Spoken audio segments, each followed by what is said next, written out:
ஆசையா மாம்பழம் சாப்பிடலான்னு வாங்கிட்டு வந்தேன். ஆனா எனக்கு முன்னாடி உள்ள ஒருத்தன் சாப்பிட்டுட்டு இருந்தான். வாங்கும்போது குட்டி ஓட்ட கூட இல்ல.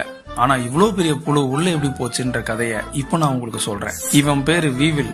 இவன் ஒரு ஃபுடி. ஸ்ட்ரெஸ் ஆயிட்டாலே சாப்பிட ஆரம்பிச்சிருவான். இப்படிதான் ஒரு நாள் ஜோடி கிடைக்காத விரக்தியில மாம்பழம் சாப்பிடலான்னு போயிட்டு இருந்தான். அங்க ஒரு ஃபீமேல் வீவில பாக்குறான். இவனை பார்த்தோன்னே அந்த அம்மாக்கு ஒரே வெக்கம். பொத்தி பொத்தி வளர்த்த புள்ள மேகல், அதனால அதுக்கு வெக்க வெட்டு போகல். மரத்து மேலேயே ரொமான்ஸ் முடிச்சதுக்கு அப்புறம் அங்கேயே ஒரு குட்டி மாங்காவை பார்த்து அதுல ஓட்டை போட்டு முட்டையையும் போட்டு அந்த அம்மா கிளம்பிட்டாங்க. மாங்காவும் வளர்ந்துச்சு, ஓட்டையும் மூடிடுச்சு, முட்டையிலிருந்து லார்வாவும் வெளியே வந்துருச்சு. மாம்பழத்தையும் மாம்பழத்தோட கொட்டையையும் நல்லா சாப்பிட்டு கொஞ்ச நாள்ல பூப்பான்ற ஸ்டேஜுக்கு போய் அந்த பூப்பால இருந்து வண்டா வெளியே வந்துருது. இந்த சீட் வீவில் மட்டும் இல்ல, மாமரத்தோட இலைய சாப்பிடுறதுக்கு லீஃப் வீவில்னு ஒருத்தன் இருக்கான். நீ இலைய பாத்துக்க, நான் கொட்டைய பாத்துக்கிறேன். சரி, இவங்க 2 பேர் மட்டும் தானு பார்த்தா ஃப்ரூட் ஃபிளை அப்படின்ற ஒரு பூச்சும் மாம்பழத்துல ஓட்டையை போட்டு முட்டையை போடுது. எப்படி சிக்கிரிக்கம் பாத்தியாப்பா? சரி, அந்த புழுவுக்கு என்னதான் ஆச்சு?